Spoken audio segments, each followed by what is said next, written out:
Қайырлы күн, менің оқырмандарым, қал жағдайларыңыз қалай, жақсы ма? Сіздермен қауышқаныма өте қуаныштымын.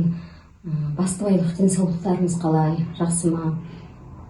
Міне, бес қонақта шамалы мінез көрсетіп жатыр, күн шамалы салқындады кеше. Магнитная буря жүріп жатыр, денсаулыққа өте мұқият болыңыздар. Көп нәрсені уайымдамай, бір жақсы көңіл күймен жүруге, көктемде жүруге бәріне тілекшімін. Кеше бір оқырманым жазып беріпті, апай, сіздің видео тыңдағаннан кейін, табиғат аясында дегеннен кейін біз отбасымызбен Қасқар сарқырамасына барып келдік деп, өте үлкен энергия алып келдік, кәдімгідей демалып келдік деп дейді. Онда аты да бекер емес, Қасқар сарқырамасы деген. Қасқыр деген өте білеміз қандай жануар екенін, сондықтан ол жерде қасқырдыңдай күші бар ол суда, сондықтан суда ол үлкен энергия, сол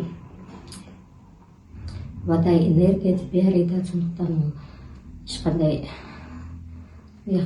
зиянды көрмейді. Адам барған сол жаққа барып демалып қайттым дейді.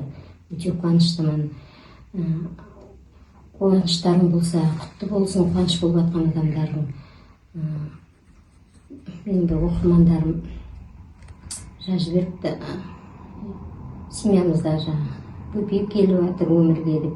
Бөпе келіп жатқандар бөпелерің құтты болсын, баулары берік, бөпелеріңіздің бауы берік болсын, өсіп өне беріңіздер, тілекшімін.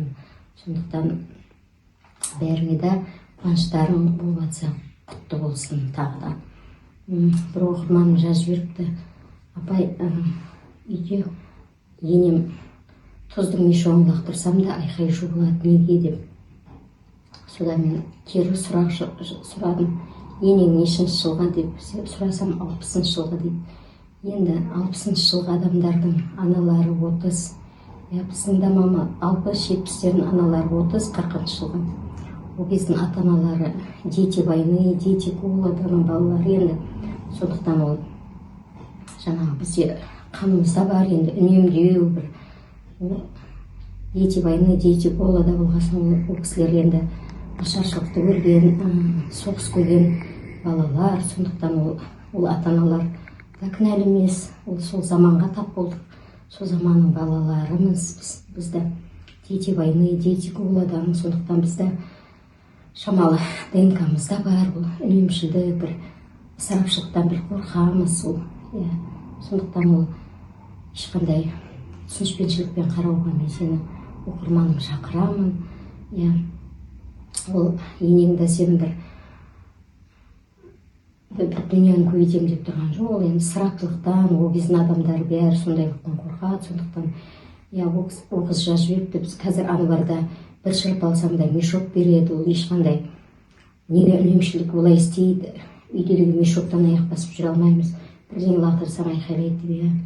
Ол кездің адамдар енді солай сүтке барса да банкімен барып, бір килограмм фарш алса да үйіне мешок алып жүрді ол кездің. Сондықтан ол түсініспеншілікпен қарауға бәріміз шақырамын. Әр заманның, әр дәуірдің өзінің уақыты болады. Сондықтан бәріміз бір-бірімізге түсініспеншілікпен қарауға шақырамын. Ана видеоларды да қазір көрсетіп жатыр. Альфа келін нанды неге жұқа қылып кеспейсің десе, фартук лақтырып жіберген. Енді сол альфалардың да ауыры келе жатыр, сондықтан әр заманның өзінің уақыты бар. Сондықтан бәріміз бір-бірімізге түсініспеншілікпен қарауға шақырамын. Мына уақытта жерде ерігіп жүрген адам жоқ, сондықтан бәріміз бір-бірімізге түсініспеншілікпен қарап, біріміз бауыр, біріміз дос болуға шақырамын. Тағы да қуаныштарың болса, құтты болсын. Аспанымыз ашық болсын, аспанымыздан бұлт жаумасын. Көктемді жақсы өткізіп, көктемнің табиғаттың беріп жатқан қуатын, энергиясын бәріңізге тиімді пайдалануға шақырамын. Денсаулықты нығайтыңыздар. Тек қана аспанымыз ашық болып, деніміз сау болып, біріміз бауыр, біріміз дос болуға шақырамын. Қош болыңыздар, келесі кездескенше күніміз ашық болсын. Тағы да маған подписка жасаңыздар, лайк басыңыздар, комментарий жазыңыздар. Сау болыңыздар.